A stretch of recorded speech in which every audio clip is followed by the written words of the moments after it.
তাদেরকে যেখানে পাওয়া যাবে তাদেরকে প্রতিরোধ করতে হবে, তাদেরকে থানায় দিতে হবে।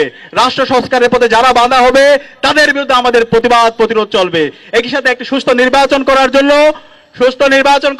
নির্বাচন কমিশন, আইন শৃঙ্খলা বাহিনী সবাইকে লেভেল প্লেইং ফিল্ড ইনশিওর করার জন্য অনুরোধ করছে এবং গণভোটের মাধ্যমে আমাদের জুলাই সনদের আইনি ভিত্তি দ্রুত সময়ের মধ্যে দেওয়ার আহ্বান জানিয়ে এবং খুনি হাসিনার বিচার এবং দ্রুত সময়ের মধ্যে সংস্কার বাস্তবায়নের আহ্বান জানিয়ে আমি আমার কথা এখানে শেষ করছি। আমাদের আহত ভাইরা এখনো সুস্থ হয় নাই, শহীদদের মায়েদের কান্না এখনো থামে নাই, এখনো 28 অক্টোবরের খুনিদের বিচার হয় নাই, এখনো পিলখানার খুনিদের বিচার হয় নাই, এখনো শাপলা চত্বরে কারা শহীদ হয়েছে শহীদদের সন্ধানও আমরা জানি না।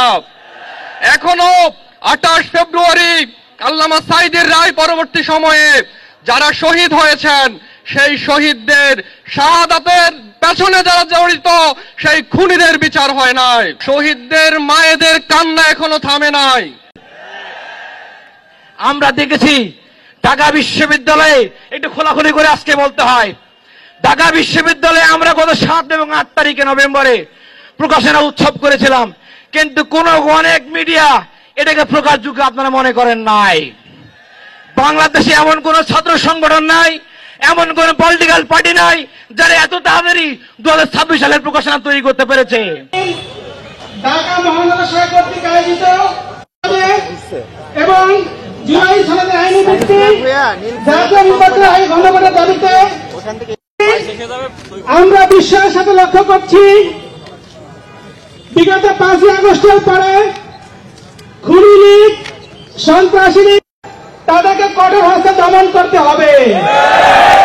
নতুবা কঠোর হস্তে দমন করার জন্য রাজপথকে বেছে নিবে। ভারতের দাবিদারি করে জুলাই অভ্যুত্থানকে অস্বীকার করে ক্ষমতার বাংলাদেশের তরুণ ছাত্র সমাজ আপনাদের স্বপ্নকে দুঃস্বপ্নে পরিণত করবে। আমাদের সকল কর্মসূচিতে রাজপথে নেমে আসার উদাত্ত আহ্বান জানিয়ে